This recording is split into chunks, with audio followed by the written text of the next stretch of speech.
아마존이 군림하는 이커머스 세상에서 생존 및 성장까지 하고 있는 에티가 가지는 강점은 무엇일까요? 현재 4,600만 명이나 이용하고 있는 에티, 무엇을 주로 판매하는 쇼핑몰일까요? 그래서 에티는 조정을 주고 있는 지금이 매수 기회일까요? 이번 영상에서는 에티에 대한 모든 것을 알아보겠습니다. 제가 추후에 다뤄보길 원하시는 종목이 있으시다면 유튜브 커뮤니티 탭으로 신청해주세요. 본격적으로 시작하기 전에 구독과 좋아요 부탁드립니다. 에티는 온라인 마켓플레이스 플랫폼을 제공하고 있는 기업입니다. 셀러들과 바이어, 소비자들을 이어주고 있죠. 여기서 셀러들이란 에티 플랫폼에서 물건을 판매하는 상인이라고 보시면 됩니다. 네이버 또는 쿠팡의 이점에 있는 작은 온라인 쇼핑몰들과 매우 비슷하죠. 에티는 특이한 제품들을 판매하고 있습니다. 바로 수공예품을 주로 판매하고 있죠. 무려 88%의 소비자들은 에티에서 판매되는 제품들을 보고 에티가 아니면은 다른 곳에서 찾지 못하는 제품들이라 평가했습니다. 그만큼 특별한 제품들을 판매하고 있는 것이죠.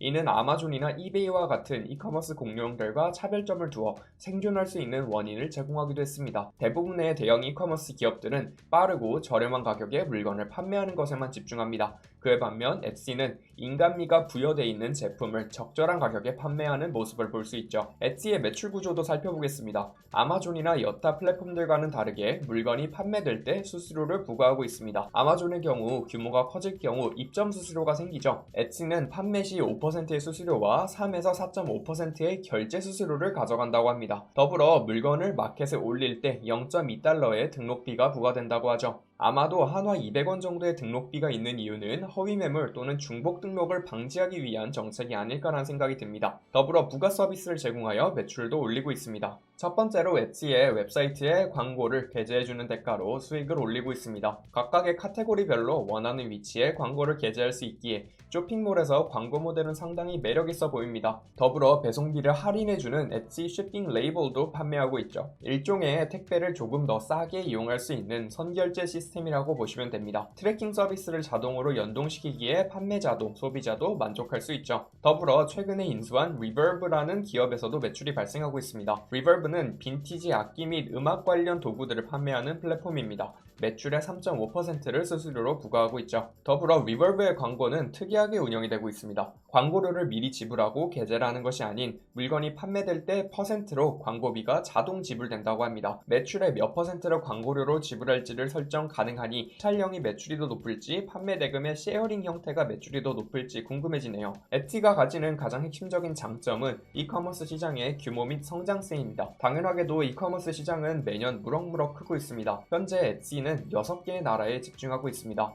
미국, 영국, 캐나다, 독일, 프랑스, 호주에서 가장 많은 매출이 발생하고 있다 하죠. 이 6개 나라에서 에티의 잠재 시장 규모는 248빌리언 달러라고 합니다. 즉 에티가 침투할 수 있는 공간은 충분한 것이죠. 더불어 2023년도에는 더욱 성장하여 437빌리언 달러 규모의 시장이 될 것이라 예측하고 있습니다. 성장하는 시장에는 참여만 하고 생존만 해도 시장 성장률은 어느 정도 따라가기에 그런 의미에서 긍정적이네요. 재무도 살펴보면서 코멘트를 더 해보겠습니다. 매출은 꾸준하게 성장 중입니다. 매년 20%에서 30% 성장률을 보이고 있죠. 2019년도에는 818밀리언 달러, 약 1조 원의 매출을 올렸습니다. 2017년도부터 흑자 전환을 하여 수익성 있는 기업이 되었습니다. 95밀리언 달러, 1000억 원 정도를 벌었죠. 아직 성장 중이기에 순이익을 올리기보다는 매출을 올리는 데에 집중하는 모습입니다. 다만 인수를 위하여 부채를 꽤 많이 발행했습니다. 부채 자본 비율이 이 정도 되거든요. 즉 기업의 자본 대비 부채가 2배가 넘는다는 뜻입니다. 한 가지 특이한 점은 자사주 매입을 하고 있다는 점입니다. 솔직히 이 시점에서 에티가 왜 자사주 매입을 하는지는 모르겠습니다.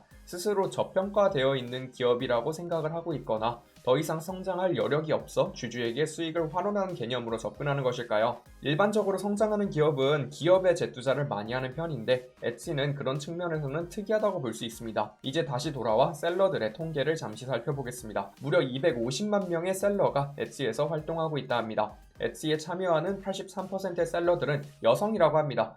수공예품의 대부분을 차지하는 주얼리 및 액세서리들이 많이 판매되고 있어 여성 비율이 높은 것 같습니다. 더불어 95%의 셀러들은 집에서 영업을 하고 있습니다. 반대로 소비자 통계도 알아봐야겠죠. 무려 4,600만 명의 소비자들이 엣지를 이용하고 있습니다. 2019년도에만 1,900만 명 정도가 증가했죠. 증가율 자체가 2018년도에 비하여 11%가 증가했다고 합니다. 다만 신규 소비자가 소비를 한 액수는 전체 대금의 16% 정도밖에 차지하지 않았습니다. 신규 소비자가 총 소비자의 41%를 차지한 것에 비하면 구매 대금은 크지 않다는 점을 유추할 수 있죠. 한 가지 흥미로운 점은 엣지에서 반복 결제 및 많은 물건을 구매하는 사람들이 많아졌다는 점입니다. $200 이상 또는 1년에 6회 이상 구매를 한 고객이 무려 22.9%나 증가했다고 하죠. 결론은 기존 고객들은 엣지에 만족하여 돈을 더 쓰고 있다고 파악이 됩니다. 구매 횟수에 따라서 비교를 해둔 차트를 보겠습니다. 시간이 지남에 따라 신규 유입도 많아지고 있고 반복 구매를 하는 유저들도 늘어나고 있습니다.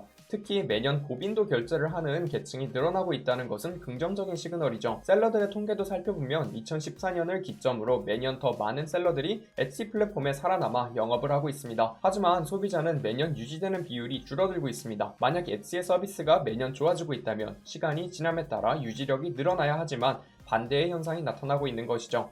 이 현상은 세 가지 케이스로 나눠서 볼 수 있겠습니다. 비율로 측정을 한 값이기에 현재 너무 많은 소비자들이 유입되어 엣지에 만족하는 소비자의 비율이 줄어들고 있다는 점입니다. 아무래도 엣지에서 판매되고 있는 제품들은 모두를 위한 제품이 아닌 마니아층이 존재하는 수공예품이기에 모두가 좋아하는 스타일은 아니죠. 따라서 불특정 다수를 더 많이 유입할 경우 적응하는 인원은 적어질 수밖에 없습니다. 또는 부정적인 측면으로 보면 엣지의 확장성의 끝이라고도 볼 수 있습니다. 이미 엣지를 사용할 사람은 다 쓰고 있어 더 이상 불특정 다수를 엣지 플랫폼으로 유도해도 재구매로 이루어지지 않는다는 뜻이죠. 세 번째 가설은 마케팅팀의 타겟 선정 실패 정도가 있겠습니다. 마케팅의 핵심은 엣지에 적응할 만한 사람들을 상대로 광고 또는 홍보를 해야 하는데 너무 다양한 사람들에게 홍보가 되어 원하는 고객이 오지 않았다는 것이죠. 그럼에도 불구하고 1인당 소비 대금은 매년 커지고 있습니다. 즉, 엣지에 적응하는 사람들은 소비를 더 하고 있으며 이를 기반으로 엣지의 매출이 더 커질 수 있는 것이죠. 제가 리서치를 하며 셀러들에게 엣지는 꽤 괜찮은 플랫폼이라는 생각이 든 몇 가지 자료들이 있었습니다. 앞서 말씀한 판매 시 수수료를 떼어가는 형태는 결국 엣지는 셀러들을 도와 어떻게든 판매로 유도를 해야 합니다. 셀러와 엣지의 목적이 같은 것이죠. 흡사 헤지펀드가 예전에 처음 나왔을 때 돈을 맡기는 사람과 자금을 운용하는 사람과 동일한 목표를 가지고 있기에 시너지 효과가 난 것과 비슷했습니다. 더불어 광고를 통합하여 엣지 내부 광고가 아닌 외부 광고도 도와주고 있습니다. 구글 및 페이스북 광고를 더 편하게 하도록 도와주고 있죠. 이건 역시 말씀드린 동일한 목적을 가지고 있기에 가능하다고 생각합니다. 더불어 엣지 입장에서 광고를 도와줄 경우 플랫폼 자체도 커질 수 있으니 두 마리의 토끼를 한 번에 잡는 격이네요. 이외에도 엣지가 자사 플랫폼의 제품들을 대신 홍보해주기도 한다 합니다. 결국 엣지 플랫폼에 유입되는 사람들이 많아야 성공으로 이루어질 수 있으니까요. 다만 우려되는 점은 너무 니시 마켓을 타겟으로 하고 있다는 점입니다. 이는 초반 및 현재까지도 아마존과 같은 대형 이커머스 업체와 경쟁 구도가 아닌 다른 영역에서 사업을 하기에 도움을 주었습니다. 하지만 시간이 지나면 엣지가 이러한 마켓을 다 가져가고 나면 더 이상 성장을 할 수가 없어집니다. 소비재 또는 필수 물품을 건드리는 순간 아마존이 공격을 해올 것이 당연하기 때문이죠. 이러한 점을 인지한 엣지도 빈티지 악기, 이커머스 플랫폼을 인수한 것이 아닐까라는 생각이 듭니다. 한 가지 확실한 점은 니시 마켓은 수익성이 크다는 점입니다. 바로 수공예라는 점에서 인건비가 크게 작용하기 때문이죠. 매출의 퍼센트로 가져가는 엣지 입장에서는 로우 리스크로 하이 리턴을 낼 수 있는 시장에 참여하고 있는 것은 분명히 맞습니다. 투자를 하기 전에 수익성에서 줄 점수와 한계에서 뺏을 점수를 잘 합산해서 생각해봐야겠죠. 이제 가격 분석을 통하여 매수 타이밍을 정리해보겠습니다. 가격은 이번 코로나에 수혜를 입어 가파르게 성장했습니다. 현재 나스닥이 조정을 주며 하락하는 모습을 보이고 있죠. 저라면 95불부터 매수를 해볼 만하다고 생각합니다. 전 일단 매년 기존 고객에서 발생하는 수익성에 점수를 더 주고 싶거든요. 구독자 여러분들은 엣지의 미래에 대하여 어떻게 생각하시나요? 영상에 대한 질문 또는 투자에 대한 질문을 남겨주시면 성심성의껏 답변해드리겠습니다. 오늘 전해드린 투자 이야기 재미있고 유익하게 들어보셨나요? 더 많은 투자 이야기들이 준비되어 있으니 구독과 좋아요, 알림 설정까지 부탁드립니다.